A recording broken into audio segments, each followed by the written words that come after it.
हमारा टॉपिक है वेल या वॉल ऑफ डेथ, हिंदी में कहें तो मौत का कुआं। आपने मेले में अक्सर मौत के कुएं को देखा होगा, जिसमें एक मोटरसाइकिल या कोई कार वर्टिकली वॉल के ऊपर गोल गोल सर्कुलर मोशन परफॉर्म करता है। माइंड में क्वेश्चन तो जरूर आता होगा कि ये किस तरीके से दीवार पर सर्कुलर मोशन में गोल घूमता है, नीचे क्यों नहीं गिरता। इसके पीछे फिजिक्स का लॉ काम करता है। तो आज हमको देखना है कि किस तरीके से मौत के कुएं के अंदर कोई भी व्हीकल एक वर्टिकली वॉल के ऊपर गोल गोल कैसे कंटिन्यू घूमते रहता है। तो let us see the question. So the question is derive an expression for minimum speed of vehicle on vertical cylindrical wall। जब कोई ऑब्जेक्ट किसी वर्टिकल वॉल पे गोल घूमता है, सर्कुलर मोशन परफॉर्म करता है, तो उसकी स्पीड पर ही डिपेंड है कि वो वर्टिकली वॉल पर टिका रहेगा। जब वो सर्कुलर मोशन परफॉर्म करता है तो उसके ऊपर दो तरह के फोर्स एक्ट होते हैं, एक सेंट्रीपिटल फोर्स जो उसे सेंटर की तरफ खींचता है और एक सेंट्रीफ्यूगल फोर्स जो उसे सेंटर से दूर फेंकता है, यानी कि वॉल पे वो बनाए रखता है उसको। अब यहाँ पर जब वो सर्कुलर मोशन परफॉर्म कर रहा है वर्टिकल वॉल के ऊपर, तो उस सर्कुलर मोशन की वजह से उसमें बीच में सेंटर बनेगा। This is a centre, this is a object. रफ्तार पर ही डिपेंड है कि वो वॉल पर टिका रहेगा। रफ्तार एक पर्टिकुलर वैल्यू होती है, अगर उससे कम हुई स्पीड तो वो सीधा सेंटर की तरफ नीचे आ जाएगा। जब तक कि वो वेलोसिटी उसकी मेंटेन है, सेंट्रीफ्यूगल फोर्स एक्ट होता है उसके ऊपर, और सेंट्रीफ्यूगल फोर्स की वजह से ही कोई ऑब्जेक्ट किसी वर्टिकल वॉल पे सर्कुलर मोशन परफॉर्म कर सकता है। सेंट्रीफ्यूगल फोर्स बनता है वेलोसिटी से, जितनी ज्यादा वेलोसिटी उतना ज्यादा सेंट्रीफ्यूगल फोर्स बनता है।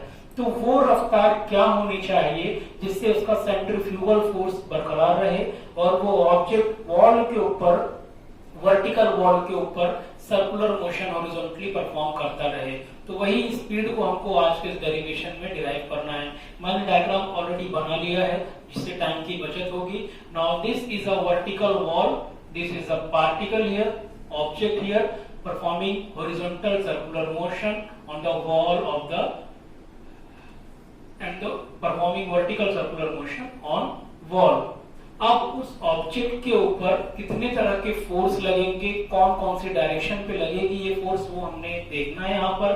तो consider a vertical cylindrical wall of radius r। ये वर्टिकल जो वॉल है जिसमें ऑब्जेक्ट सर्कुलर मोशन परफॉर्म कर रहा है, तो जो सर्कल बना रहा है उसका रेडियस मैंने माना है r, और वो वॉल के अंदर हॉरिजॉन्टल सर्कल डिस्क्राइब कर रहा है। सर्कल के वजह से बीच में मैंने सेंटर सी एक्सेप्ट किया है। दिस इज अ ऑब्जेक्ट, और उसके ऊपर अलग अलग डायरेक्शन में अलग अलग फोर्स लग रही है। सबसे पहले हम देखेंगे नॉर्मल रिएक्शन। स्टूडेंट्स, मैंने प्रीवियस वीडियो में आपको ये बताया था कि normal reaction, this is a object, और ऑब्जेक्ट का वेट होता है मास इनटू ग्रेविटी। तो जिस डायरेक्शन में वेट लगता है उसके अपोजिट डायरेक्शन में नॉर्मल रिएक्शन लगता है। ये हमने लास्ट लेक्चर में देखा था। बट यहाँ पर ये कंडीशन तब आएगी जब ऑब्जेक्ट हॉरिजॉन्टल पोजीशन पर होगा। यहाँ पर ऑब्जेक्ट वर्टिकल पोजीशन पर है, जिस वजह से होगा ये कि जिस डायरेक्शन में वेट लग रहा है उस डायरेक्शन में नॉर्मल रिएक्शन नहीं लगता है। नॉर्मल रिएक्शन सेंटर की तरफ लगता है, इसीलिए यहाँ पर वेट का डायरेक्शन नीचे है, normal reaction towards the centre है। तो यहाँ पे मैंने लिखा है normal reaction along horizontally towards the centre of circle. जो ऑब्जेक्ट पे नॉर्मल रिएक्शन की फोर्स लग रही है वो सेंटर की तरफ लग रही है, हॉरिजॉन्टल डायरेक्शन में। Now next one is the weight mass into gravity. वो डाउनवर्ड डायरेक्शन में, वर्टिकली डाउनवर्ड डायरेक्शन में लग रहा है। And the last one is the force of static friction, वो अलोंग वर्टिकली अपवर्ड। तो ऑब्जेक्ट के ऊपर एक साथ तीन तरह के फोर्स तीन अलग डायरेक्शन में लग रहे हैं। Horizontally towards the centre normal reaction, vertically downward the weight, and vertically upward this static friction. ये स्टैटिक फ्रिक्शन यही फोर्स है जो उस ऑब्जेक्ट को वॉल से नीचे नहीं गिरने देता है, उसको रोक कर रखता है।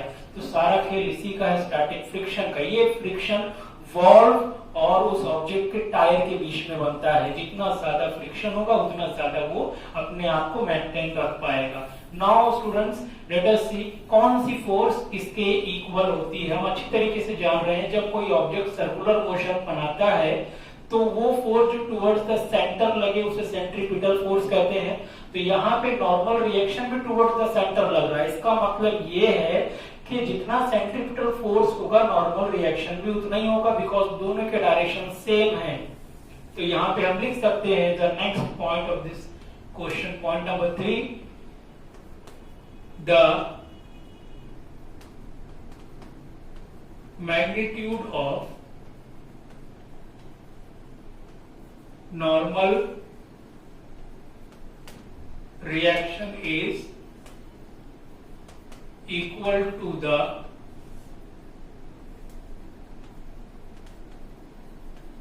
centripetal force and force of static friction का डायरेक्शन अपोजिट है वेट के। जितना स्टैटिक फ्रिक्शन होगा उतना ही वेट के हिसाब से मैग्नीट्यूड में सेम लगता है। तो हम यहाँ पे लिखेंगे and force of static friction is equal to mass into gravity. ये फोर्स इसको बैलेंस करता है। तो बेसिकली इस बात पे हम लिख सकते हैं कि मैग्नीट्यूड ऑफ नॉर्मल रिएक्शन यानी कि m is equal to the centripetal force, the force of centripetal. So m is equal to centripetal force का फॉर्मूला हम जानते हैं mass velocity square divide by radius. This is equation number 1 and another thing is what, force of static friction is equal to the mass into gravity. This is equation number 2. Now see here, force of static friction का formula हमने already इसके पहले वाले video में देखा है। वो क्या होता है, but force of static friction is equal to mu into n. What is the mu? Coefficient of friction, and is a normal reaction. तो put this value here, तो we get force of static friction का value हमने अभी निकाला है mu into n is equal to mass into gravity। ये value मैंने यहाँ पुट कर दिया है। तो this is become a new equation, equation number 3। Now after that we have the value of normal reaction. What is the value of normal reaction? mv square divided by r. So put here mu into mv square divided by r is equal to m into g। ये m की value हमने कहां से लिखी है, from equation number 1। After that this m and this m will cancel and divide में जो r है वो इक्वल के वहां जाएगा। तो mu into v square is equal to r into g।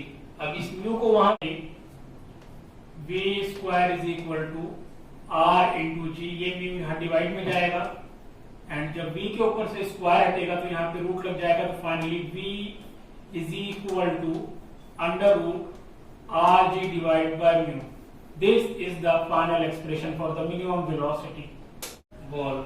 ये रफ्तार चाहिए उस ऑब्जेक्ट को जो वर्टिकली वॉल के ऊपर सर्कुलर मोशन परफॉर्म कर रहा है। रफ्तार अगर इससे कम हुई तो वो ऑब्जेक्ट वॉल पे नहीं टिक पाएगा, वो सीधा नीचे गिर जाएगा। तो आज के बाद जब मौत के कुएं में किसी ऑब्जेक्ट को सर्कुलर फॉर्म में गोल गोल घूमते हुए देखना तो इन सारी बातों को याद करना कि वो किस वजह से वॉल के ऊपर कंटिन्यू सर्कुलर मोशन परफॉर्म कर रहा है, नीचे नहीं गिर रहा है। तो फिजिक्स का लॉ काम करता है उसके ऊपर। ये वेलोसिटी डिपेंड करती है कोएफिशिएंट ऑफ फ्रिक्शन पे, रेडियस पर and acceleration due to gravity पे। This is the minimum velocity जो उसे उस वॉल के ऊपर बनाए रखती है। रफ्तार इससे कम हुई तो ऑब्जेक्ट नीचे गिर जाएगा, रफ्तार इससे ज्यादा हुई तो वो अपनी हाइट ऊपर बढ़ाएगा और बाहर निकल सकता है। तो एक पर्टिकुलर वेलोसिटी में कोई भी ऑब्जेक्ट मौत के कुएं के अंदर गोल गोल घूमता है।